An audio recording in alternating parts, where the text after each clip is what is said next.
This is Pam Electric Ghost, and we're live on the air with Karen Evers. You're a you're a person that loves HR, loves business. You work with fractional HR execs and SMBs. Welcome to the Pam Electric Ghost podcast. How are you doing today? I am awesome. Thanks so much for having me. So, a couple of questions we ask of any guest before we get to the heart of your story is what motivates you and why do you do what you do? What motivates me? I am motivated to, believe it or not, I don't have hobbies. I'm motivated by making business better. I love business. I'm a junkie about business, and I am incredibly motivated by that. People do ask me what I do in my free time, and quite honestly, it's really hard to stay away from work because I like it too much. So that's definitely my motivation, and it always has been. I'm a little bit of a work addict. Well, it's good to be passionate about what you're into because I think that kind of it shows like when people work with people who are passionate about the career that they're in or the gig that they've chosen to do. Sure. It's it just feels authentic when it doesn't feel like somebody's phoning it in. Well, so yeah. so it's cool that There's never been a day I did that. well, that's cool. That's really cool because that's surprising because a lot of people like I'm in the arts, but I'm also in business. I'm a software guy Mhm. as my day job. I'm an artist and a musician, podcaster. Mm. So I kind of use the left right brain. But Yeah. I've dealt with a lot of people who are like they get burned out in the corporate world and they want to go all the way into the arts, and they kind of don't see a way to be happy in the other place. So Oh, it's cool that you actually found happiness in it. I found happiness because I figured out how much work I should do. I kind of divide my time between the arts and yeah. then my my day job. But Yeah. like it's cool if you actually know exactly what you want to do. So like when you were going on this journey, did you immediately like when you were going to college know that you wanted to be a business professional? So that's a great question. I started out, my mother was a therapist and she was doing EAP therapy in a large manufacturing plant in my hometown. And she was really had a great partnership with the HR manager there. And so, we were getting towards the end of high school and trying to figure out, what should be my major in college and what might be interesting to me. And so I did some shadowing with him, and that was pretty interesting. And so that was my major in college, started out as human resources. And then we had a little bit of a detour because I ended up being the president-elect of a large student chapter of the largest HR association in the world. And president-elects needed to go to the national conference, and it was in Orlando that year. And it's like hundreds of thousands of people. It's gigantic. And I went and I was so um, disenchanted by everything that I was seeing, learning, speakers, topics, anything. It wasn't at all what I wanted to do for the next 40, 50 years of my life. And so I pretty much said, nope, HR is out, not going to do it. I got to figure out something else. Don't know what it is, but I got to do something else. And so I literally went back to Tucson. I was at U of A in Tucson, Arizona. And I went back to Tucson and I gave up the presidency, gave it to somebody else in the chapter. I changed my major and thought I'm done in HR. And so I ended up graduating with a major in communication and a minor in Spanish. And, listen, it served me well. But as an undergrad, just a fresh graduate, I needed a job. And the universe put the executive recruiting on my plate. And that was like one of the first jobs that was out there. And I said, okay, I guess we're going to do this. And the really good news is that very early on in my career, I had some amazing, amazing mentors as bosses who felt like HR was something much more than the box checking, bureaucratic, kind of paper pushing kind of HR and rule abiding kind of HR that a lot of people think of when they think of HR. Mhm. And so it was to them much more of a business function and much more about that marrying and that intersection of people and business. And they were able to show me, the big picture of business very early on. Um, and I just got hooked immediately. And ever since then, I mean, HR is predominantly the only thing I've done in my career, but it's always been through the lens of making businesses better.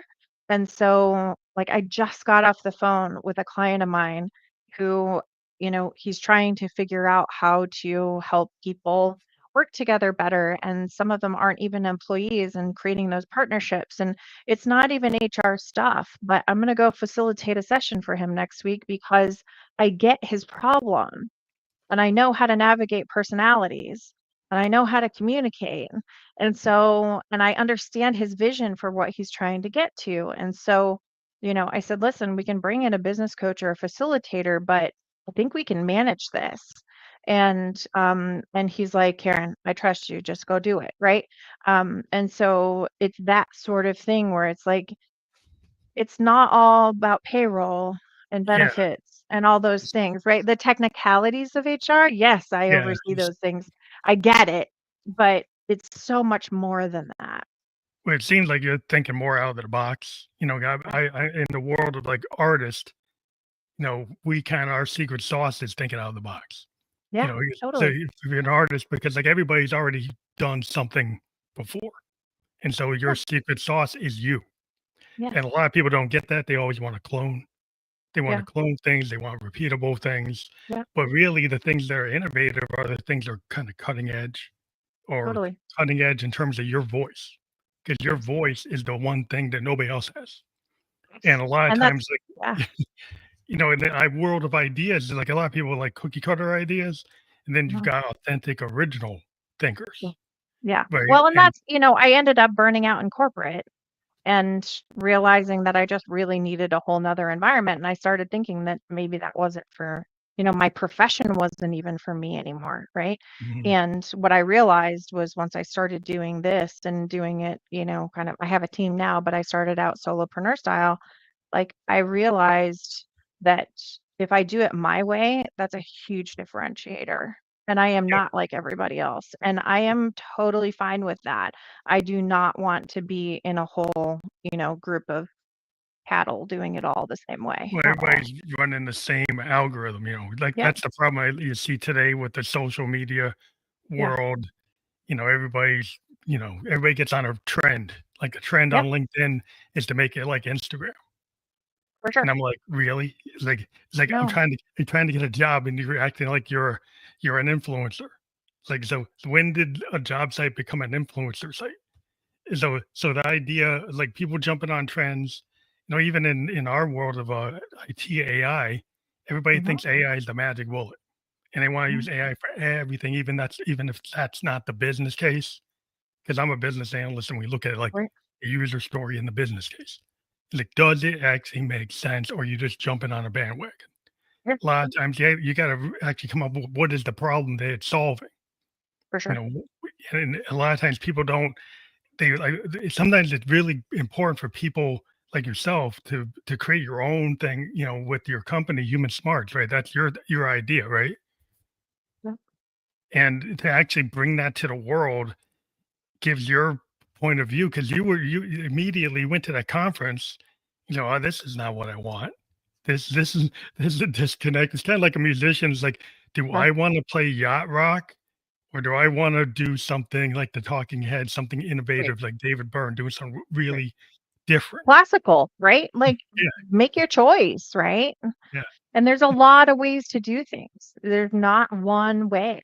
And I think using the diversity of personality and background and culture and where you're at and, kind of how your brain thinks, like it's just, it attracts different people. And I don't expect to be everybody's cup of tea.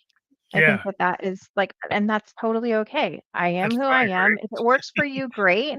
If it doesn't, that's totally fine. Let me Yeah, introduce you because to some of my friends that do some other things.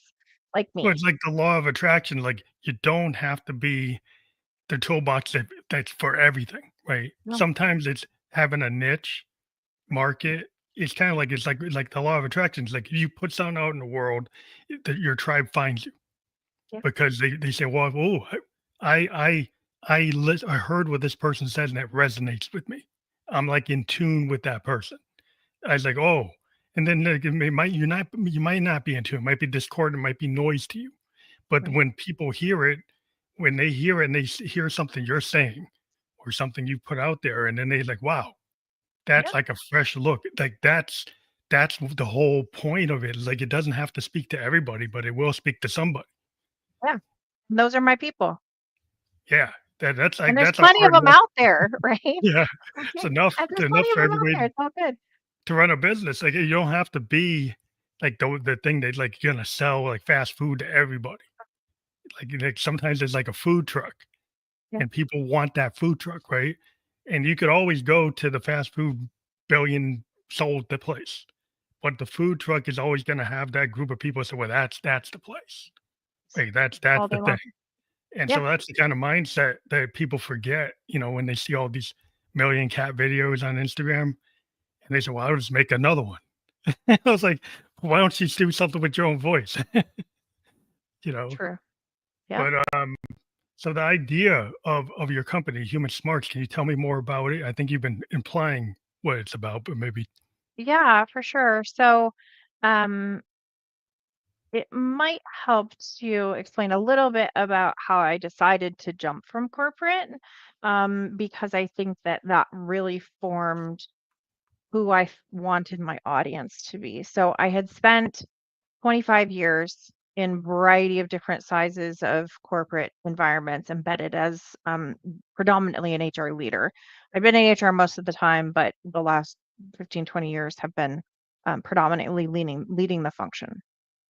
And I found that um, the bigger roles that I got, the farther I went in the corporate ladder, and ended up being in larger organizations. And larger organizations are predominantly concerned about risk mitigation and legal because they have a lot at risk. I don't yeah, hold anything against them. They it's have a risk lot at averse. risk. I mean, it is what it is. That's the environment they're in because of their size, right? And this last organization was publicly traded. So that adds another level of scrutiny and all kinds of things to it. And so, um, while at first I thought, well, maybe I just need to get another head of HR job in kind of a different environment, I realized that nothing that I was seeing out there was really interesting to me, where it felt like the right next move. And so I decided to pursue something that somebody had put in my brain a couple years before, that was putting out my own shingle. And that's kind of scary when you get to a level in corporate where, I was a senior vice president in a publicly traded company. Like It's that, those are a some known thing. serious golden handcuffs and some Yeah, serious income. And, to go from that to zero is a lot, right? And so it took some real kind of inner work to get myself there. And fortunately, my husband is a pricing strategist for a living.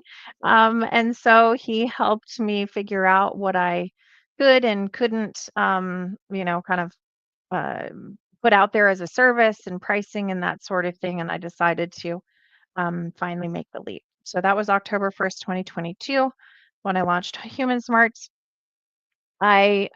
So what I really knew I wanted to do was work with smaller businesses, because I had kind of realized that the bigger businesses were your not cup of tea.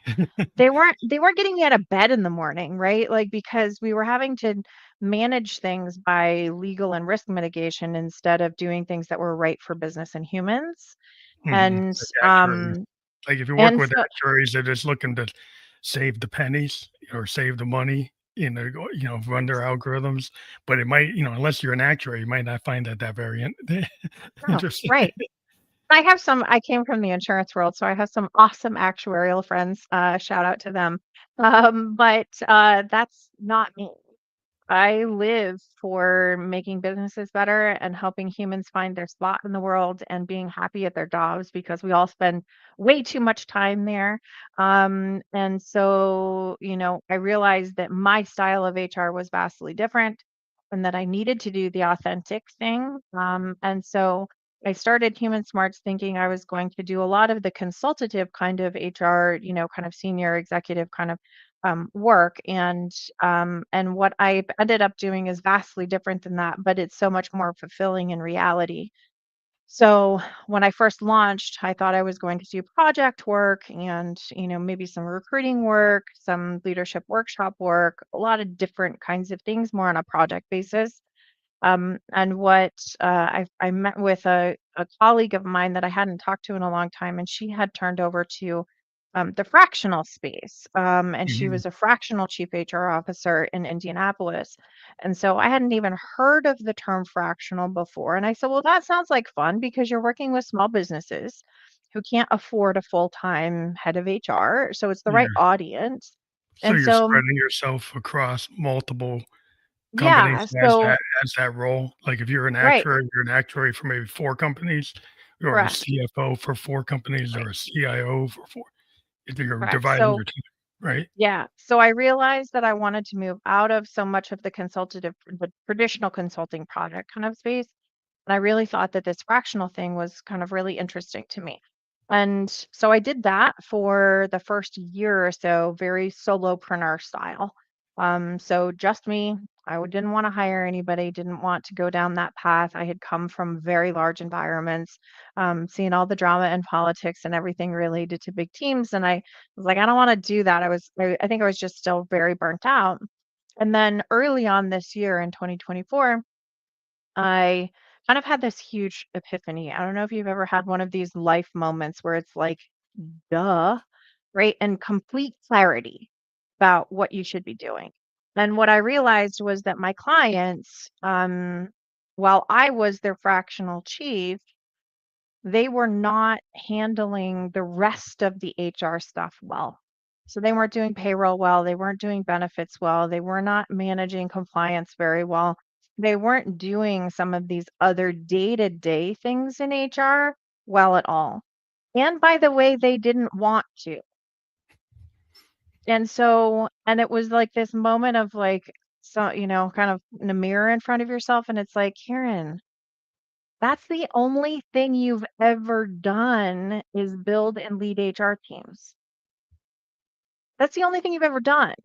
And you're asking your clients to do it when they're wholly unprepared to do that and they don't want to. And so that was the moment where I was like, okay, I have to build this thing out and do the whole thing for them. So, in essence, my team is a fractional HR team that gets assigned to our client companies. And so they get a fractional chief, fractional generalist, a fractional payroll. Like they get all of the core HR functions kind of on a fractional team basis. And it works really, really well.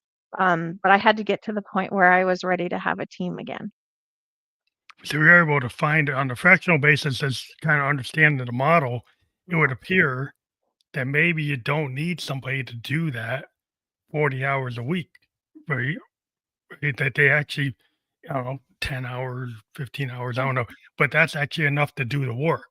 So yeah, with totally. this model, it's actually not assuming that you have to do the 40-hour work week to get Yeah, it done. It's like whatever the workload, it's like work for hire. It's like it is what it is. If you're a yeah, consultant, if it takes 8 hours to do something, it's 8 hours. Doesn't mean I'm going to work 80 hours on it. It's 8 hours. no, no, right. And so it's a subscription per employee per month. I have it figured out. And listen, they have all the resources they need. I don't count time all. I I have priced it the way I think it needs to based on the staffing model of how many people that each one of these roles can take. And it's just a fractional basis. And I figured that out. And so it works. My clients are super happy and they get what they need from the right level of service and their employees are supported and it's unlimited. They don't have to think about it again.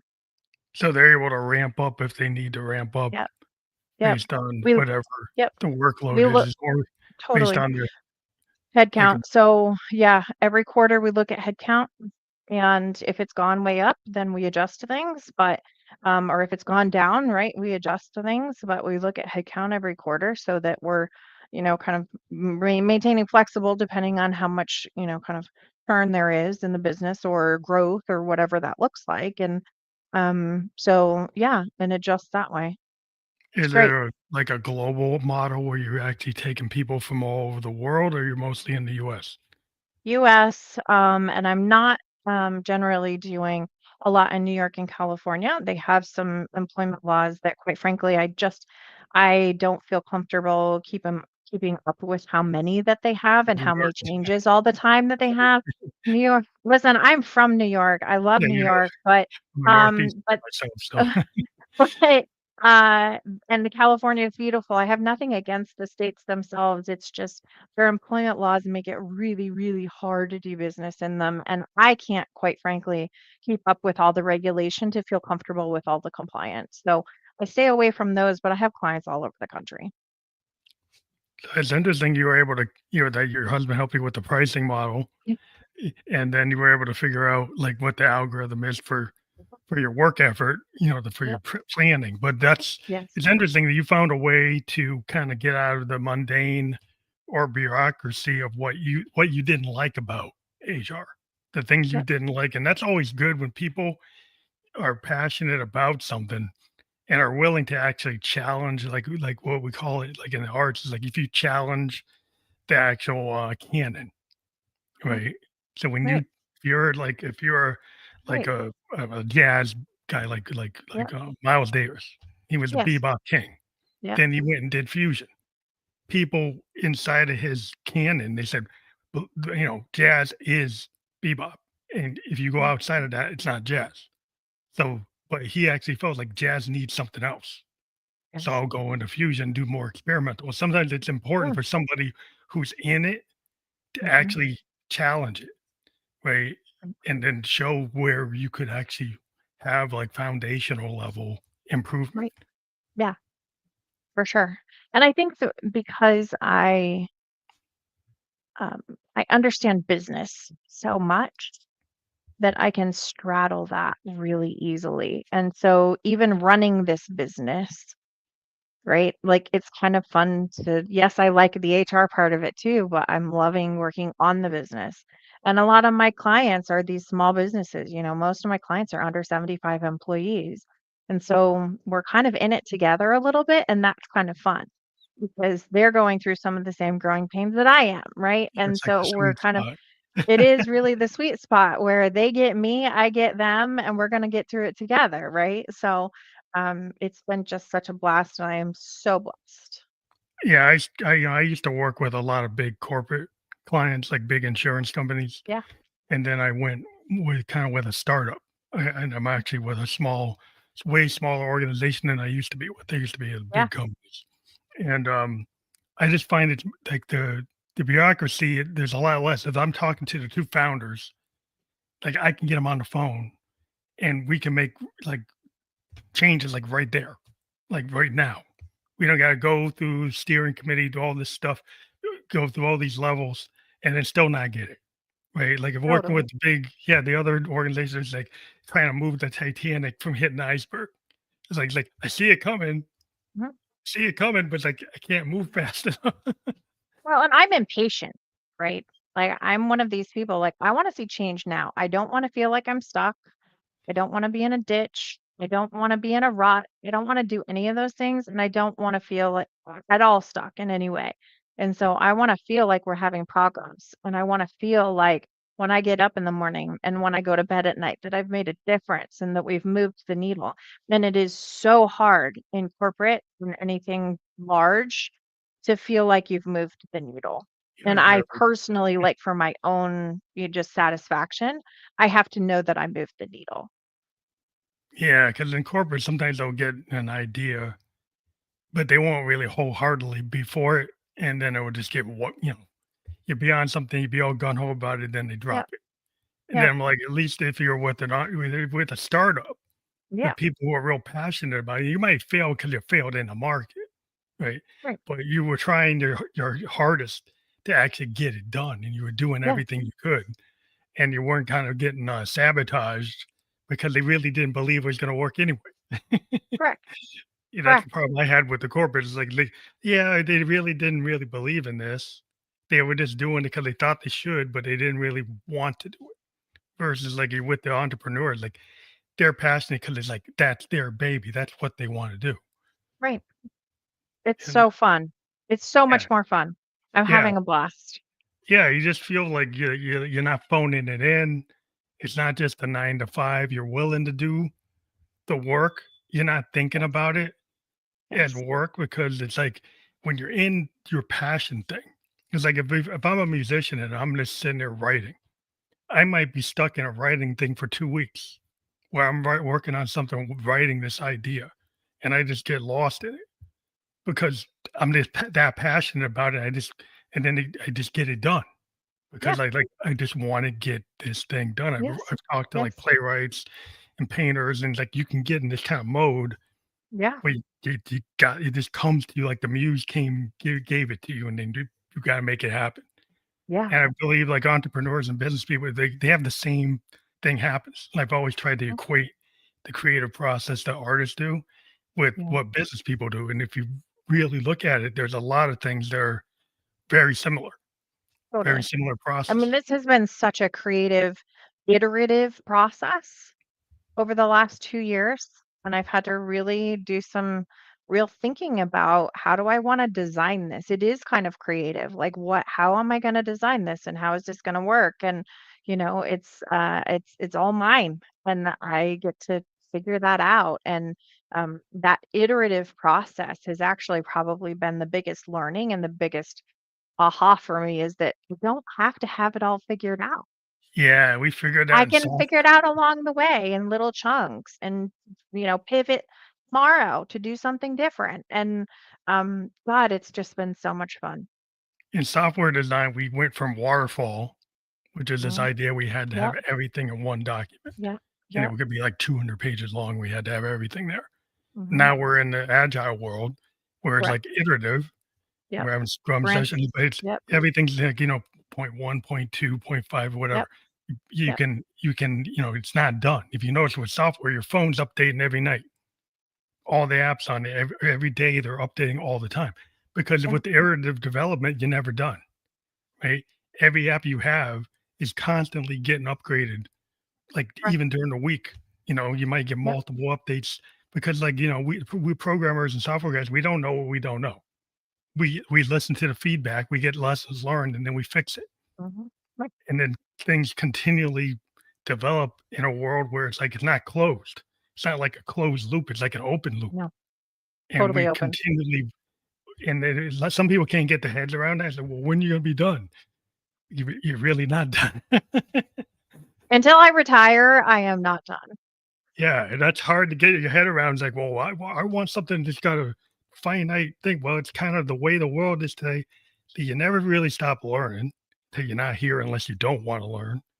Right. And things are constantly evolving all the time. Totally. Yes. And you can't just stay. Well, you can try to stay in your little area and say, I don't want to be touched by the world, but like the world's going to touch you anyway. For sure. But Yeah. so when you are called in to help an organization, have they found you? Have you pitched to them, or how did they find you? It's all referral business. So either Mm, that's clients, former clients, people who I'm on board of directors with, people who I worked for in previous lives or worked with in previous lives, or I even have a client who worked for me in a previous life, but she's now an HR director and she needed some help. And so, it's kind of come from all kinds of angles. I have great referral partners as well, employment attorneys and business brokers and there's some professions out there that are great referral partners for me. But it's all referral. I don't do outbound. I suck at outbound. I don't want to do outbound. And I haven't no had to do cold a lot of calling. it. No, So that's no good. cold No, calling. It's I've like never cold called. so it's like a Ever. Rolodex. It's like what I found over Mhm. time. you build up this Rolodex of everybody you've Mhm, ever worked with, all the mhm. people that you interact with, and I Yeah, have found out all my work comes from that. all of That it, yeah, and because that's I've all of kind it. of dropped the LinkedIn's and the Indeeds of the world. Mhm, mhm. All the jobs I've gotten in the last 5 years have been through people I went through my Rolodex and asked them, like, "You need somebody Yeah, to do this?" And I've no had a lot question. better success because the way these algorithms work today, like I said, they're looking for you to be like a influencer. And I'm like, I'm not trying to be an influencer. No, I'm no, trying to get a job. yeah, no, totally. I mean, the applications and such, it's really about who you know. Easily the last 3 or 4 of my jobs were in corporate were, um, because of people I knew. And that's plain and simple. And many of my first clients when I started HumanSmarts in 2022 were my former employers and people that I had worked with before. And they knew what I was good at and they knew that I was kind of open for projects and whatever, was going on in HR. And I got a lot of calls from that. And it still rings true today. Like it's not uncommon for once or twice a day to somebody reach out and said, "Hey Karen, I know this person over here that has this issue, right? Is this something that you can help them with?" Of course I can. I'm not going to take stuff that I'm not going to take international. I'm not going to take some things that I don't feel comfortable doing. Unions don't feel comfortable with that. But I do feel like if I feel like I can help them, I'm going to help them. And that means that I have a really random set of clients, right? So, like, I have a landscaping company, I have architects, I have CPA firms, I have a community college, I have a cosmetics manufacturer, I have two biotech companies, I've got investment advisors, insurance brokers, right? Like, all over the map about what SaaS companies. Like I have clients in all kinds of spaces because it's all referral and I suck at saying no. And so if it's something that I could feel like I can do, then I take it and I help them. And so I do have kind of a random set of clients, but I wouldn't trade it for the world. It keeps things interesting. Yeah, I think that's a good way to work because I think some people they get into this repeatable workflow and then everything's always the same. And I think the way you're doing it, there's a lot of chances for you to see things in different industries as like, oh, these things are all like the same, right? And then these things are Yes. different. But if Yes. you were always doing the same type of client, you Right. wouldn't have the chance to see that. It's the No. same thing like if you're a music like into music and you're a producer and you're always just getting the same type of people, then your sound just becomes like the same thing. But Right. if you're always looking for something different, Hmm. then you're willing to evolve. And you could get somebody like a Bowie. Bowie Yes. always evolved because he would Mhm. get bored and he wouldn't stay in one place. He'd move to Sure. another Yes. direction. And so, Yeah. like, people who are innovative are willing to have things come in their wheelhouse where that's a little, I guess different, but I can handle it. And so I Yeah. think if you're willing to kind of deal with the world that's not always the same, go in the forest, it might look the same, but it's not. Start looking into Uh, details and things are not the same. Things are yeah. there's a lot of Yeah. variation, so For it's like sure.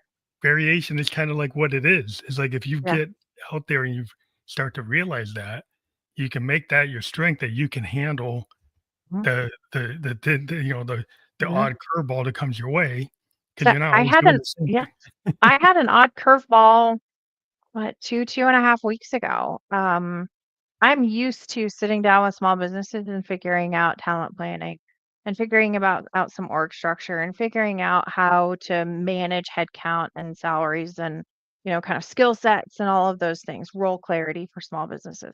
Very used to doing that.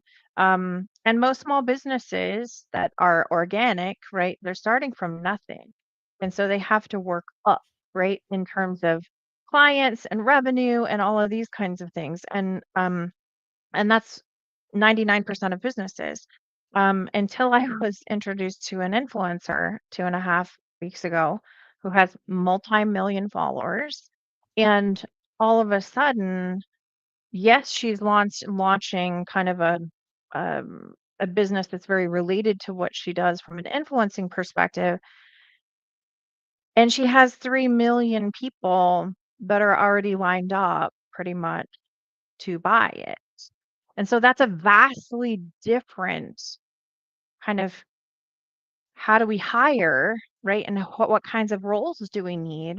It's a vastly different thing than an organic business starting from zero who has to do business development and figuring out where their clients are going to come from and where that revenue is going to come from.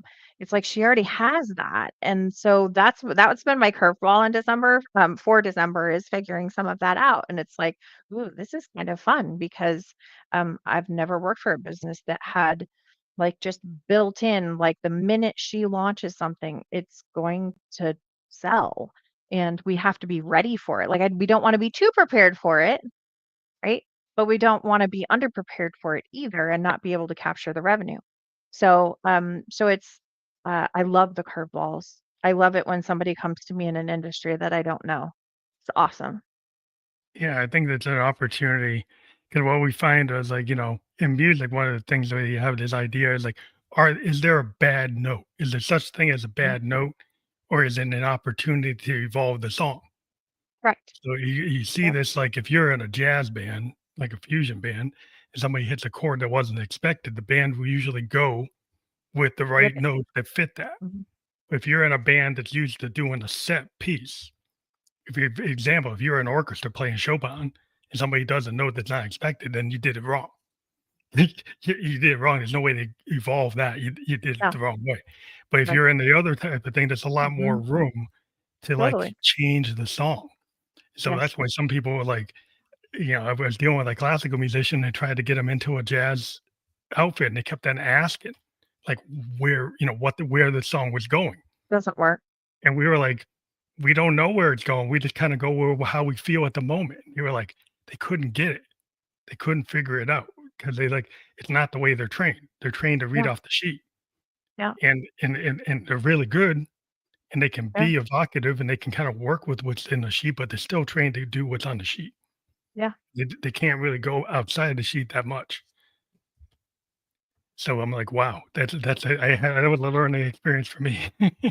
Mm. I think it's taken some time for me because I'm gonna be honest, I was a classical pianist doing Chopin when I was a kid. And I had a really hard time when anybody asked me to do anything improvisational. I just really had a hard time with that because I was trained classical. And so I think it's taken me, I'm 48, right? I think it's taken some maturity and some, confidence and some realizing that what I do authentically is okay and that it's all right to kind of color outside the lines. And so now I'm coloring outside the lines more than I'm coloring inside of the box, which is so Yeah, fun. that's a But it is an cool. evolution because I can relate to the classical Chopin. Yeah, I think it's like, you get trained. I was trained on the clarinet from kind Hmm. of sheet reading and doing classical stuff, but then I found limitations, and I just Yeah, wanted and the stuff I listened to was like punk and new wave and progressive rock and yeah, jazz, and I'm like, I kinda was like, I see where I could go and be like an orchestral musician, but I just like, well, really my heart pulls toward this other stuff. yes, And I just felt like it felt like gave myself the permission structure that it's okay, right?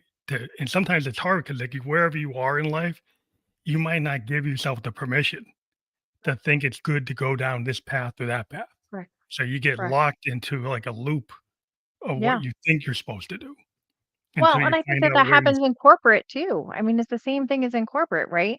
You have to color inside the box or you are going to be left behind in corporate and you have to do the rules the way they want them to. And so and and through that I lost myself, right?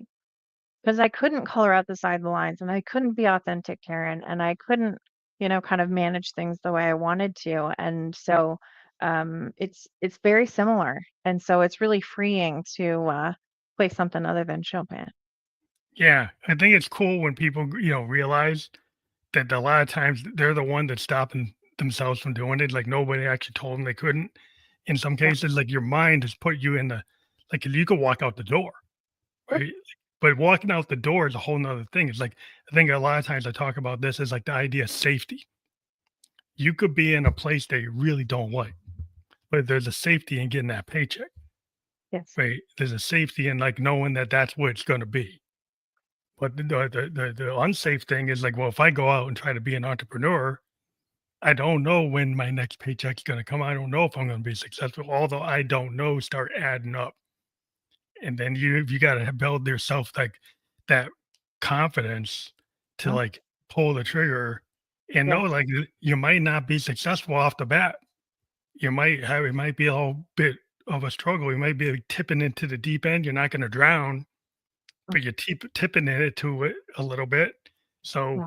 a lot of people like the safety of not doing it and phoning it in might be okay for the moment.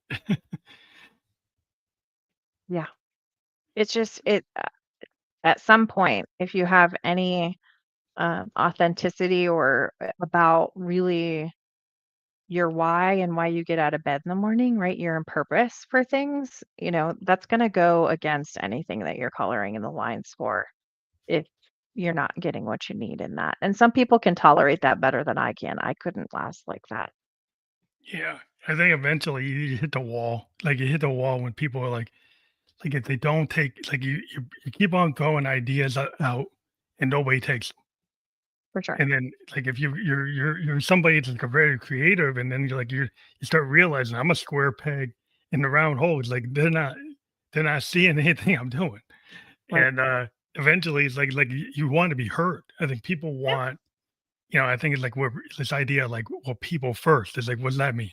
Does that mean you're actually going to listen to the people on the floor if they come up with an idea and they say, hey, your engineers designed this, but it really doesn't work. And the guy putting it together is like, hey, there's a better way to do this. But he goes like, oh, I'm an engineer, so I can't listen to somebody on the floor. So I'm not even going to listen to that because no way, he doesn't have my MBA, he doesn't have my degree, he didn't go to Right. Carnegie Mellon, so I'm not going to listen to him. you know, so that's the thing is like, are you going to actually allow people to kind of Yeah, actualize? totally. And are you going to stand up for yourself to do it? Yeah, you got to have both sides. Totally. Yep.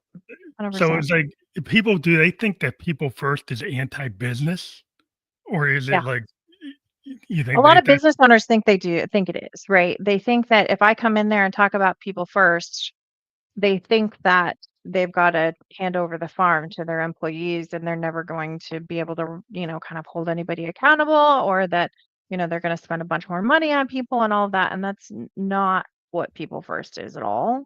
Um, People first is about listening and caring, right? It's understanding that happy employees are profitable employees. And the things that make people happy are generally not money, and they're not the perks, and they're not the ping pong tables, and they're not the pizza lunches. It's that people have listened. Doesn't mean they get everything that they want, but they've been listened to, they're cared about, and they're developed into a role that makes them happy. That's people first. And that's what makes people like I feel like I teach business a lot about human behavior and motivation, which is people first, right? And then I teach people a lot about how to do business. And so it kind of goes both ways. And I think that that's part of what I do well is helping businesses understand what gets people out of bed in the morning and what makes people stay at companies when they have really awesome leadership that cares about them and includes them in the process and communicates and supports and cares. And here's the cool part is that for me, now working in with small businesses have the upper hand in this because all day long, corporate is just so huge that by default, employees are numbers.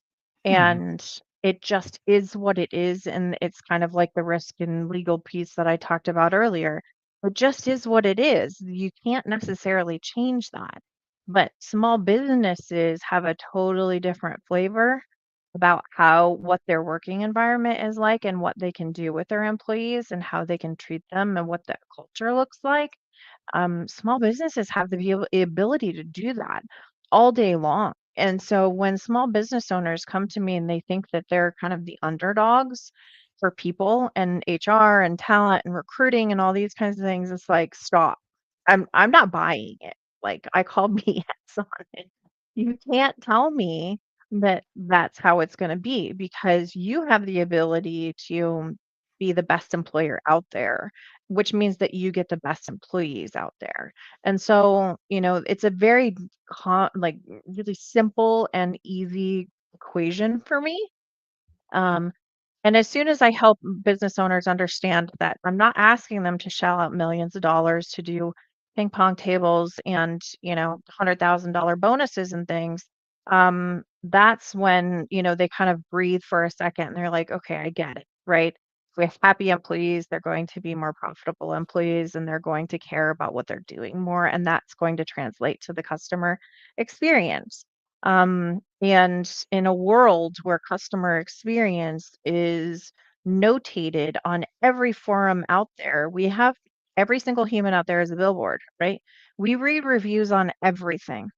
We read them on restaurants, we really read them on service providers, we read them on um, all kinds of things, products on Amazon, right? Who doesn't look at all the reviews? And if you are not creating a really great customer experience through your very happy employees, it's going to be painfully obvious. And Yeah. so it's a pretty easy equation for me. But I just kind of have to work through that with business owners so they don't freak out that I said people first. Well, I think it's the communication is your like secret sauce because I was a sociology major and I like a lot of times what happens is the corporate world thinks that's like foo-foo, like communication, sociology, psychology, philosophy, those are No, foo-foo things. I think what they forget is like, your employee is a customer too, right? And all day long. if you don't understand the idea of like concepts of sociology and communication and psychology, when you just turn off and you think your employee's a widget and they're just like they can just put them here and put them there and their Yep, feelings don't matter. yep. They're if they're happy doesn't matter. All that Mm, matters is the quarterly report and the stock price. And you can get a bond, whatever. It's yeah. like if you don't understand like why people were passionate, like when Steve Jobs was at Apple, where people like Robert Moog, built the Moog and there were, Mhm. engineers that just went with him even when he wasn't making money Yeah, because they were passionate about building a synthesizer. And right, they joined him because he was doing something cutting edge. And so people do things because that law of attraction. If right. you create an environment where there's passion, the people will put the hours in. You don't have to No, mandate the overtime. no, They will no. do the overtime. They will do Right. it because they want to do it. They'll come up with ideas when you show that you listen. If you show that you never listen to anybody on the floor, the people on the floor, they might leave and go down to the next company and give it to them because they listened. It's like so the idea is like, listening skills is like a rare thing. I think a lot of It times when you is. talk about communication, it's like if the boardroom only talks to people in the boardroom, then they don't really know what's going on. They don't. So, and they might be think they know what's going on because they get all these numbers. But like who's giving them the numbers? Oh, yeah. And data is great, right? We live in the age of data and data science. At the end of the day, we're still working with humans, and small businesses still have the bandwidth to be there for their humans. And in corporate, it's just harder just because there's so many. And so, and most of my small business owners adore their employees, right? So and most of them are already kind of in this model already. I mean, some of them are more people first than I would even recommend. Yeah. But that's why I love small businesses, because they get it and they love their people and they know that this little team of people that, it's like the little engine that could, right? That's what keeps them afloat is their people, and they know that. And it is so much fun. Yeah, when you see some corporate models that they kind of create little entrepreneurial like like areas within their company Yep. that seem like a bunch of small startups.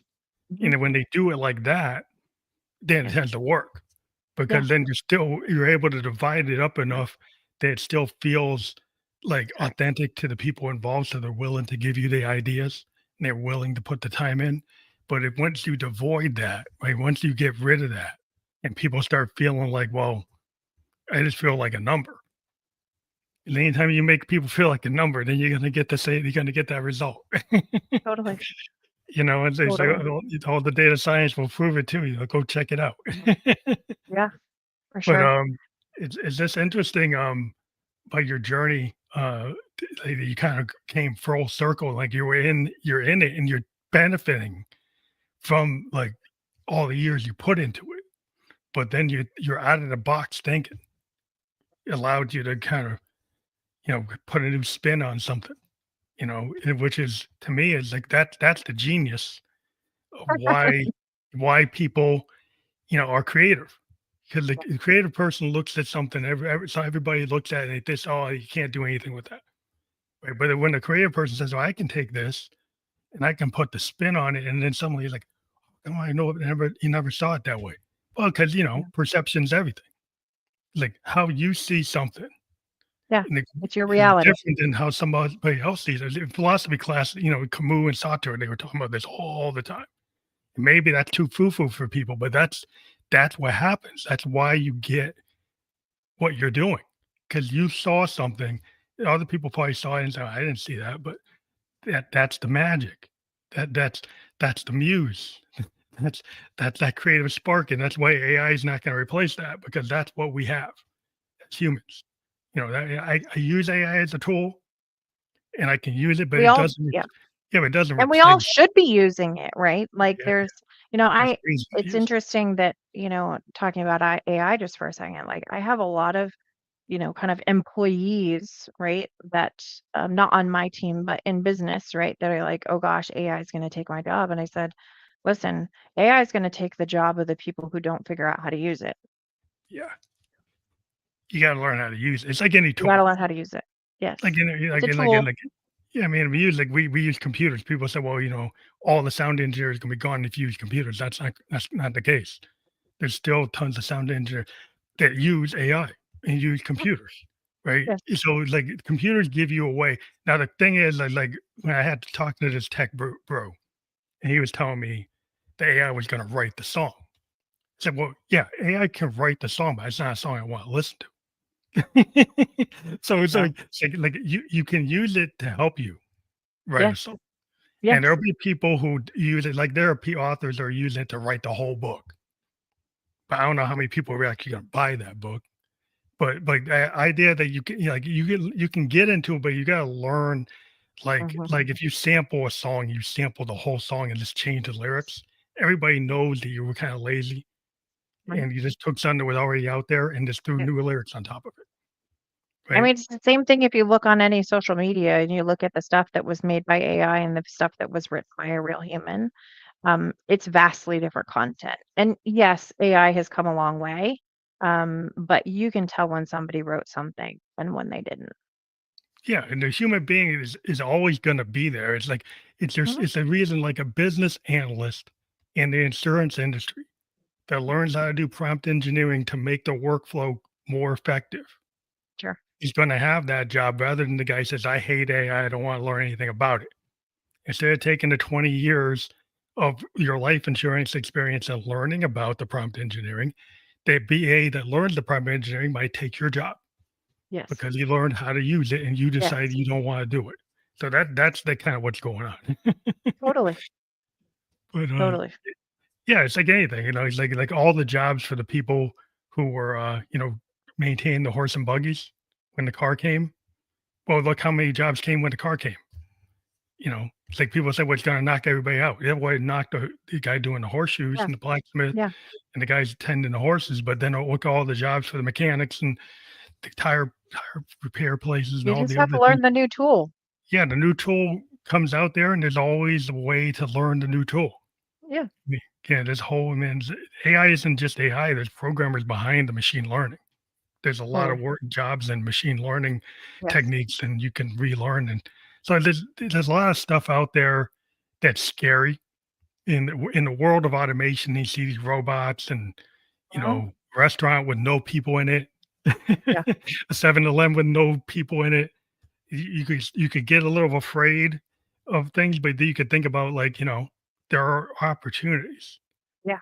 And so it's like 100%. as long as you realize it's like the opportunity is now you might be able to have your own job Right. doing your own thing because these tools let you ramp up Yes. that you don't need a factory. You could have a 3D printer and Mhm. some AI bots, and you could do something that took 10, 15, 20 people to do. Right. So that's the difference. It's like you Yeah. start thinking out the box, right? Yeah. We go right back to being creative and going outside the lines, right? That's all you gotta do. It's scary, and any revolution in technology scares people because they're like, "Oh, Yeah. it's the end." It's not the end; it's the beginning. Absolutely. So people want to reach you. They make an Mhm. appointment through your calendar. Is that how they Yeah, do that's that? Good that's the link. Yeah. easiest way to chat with me, and I'm happy to have anyone, schedule something and just pick my brain. Like, it's not a sales thing, it's not anything else. Just, if anything's interesting that we've talked about today, just put yourself on my calendar and we'll chat. I love talking to people, and my brain is an open book. So, however you want to pick brains about people first, or being an entrepreneur, or leaving corporate, or any of those kinds of things, feel free. One thing that's great. I want everybody to know that's clickable in the Yes. podcast description. We're just live on Facebook, YouTube, and Twitch, and in the podcast description on those platforms, you'll be able to click on that Calendly link, and it will go right there. It'll be the same thing when we're on Apple and Spotify and iHeartRadio and Amazon and all the other places that we're going to be on by tomorrow. I want to thank you for being a guest on the Family Electric Ghost podcast. I do appreciate the knowledge you were able to give to our audience today. And I think maybe people like open their eyes and start looking at Yeah. different ideas like fractional HR and some of the concepts you were talking about today is very, very interesting to me. And Yeah. I think other people find it interesting too. So thank you for being here Yeah. today and Well, thank you giving for us having me. It's super fun. thank you. You have a All great right. night. You too.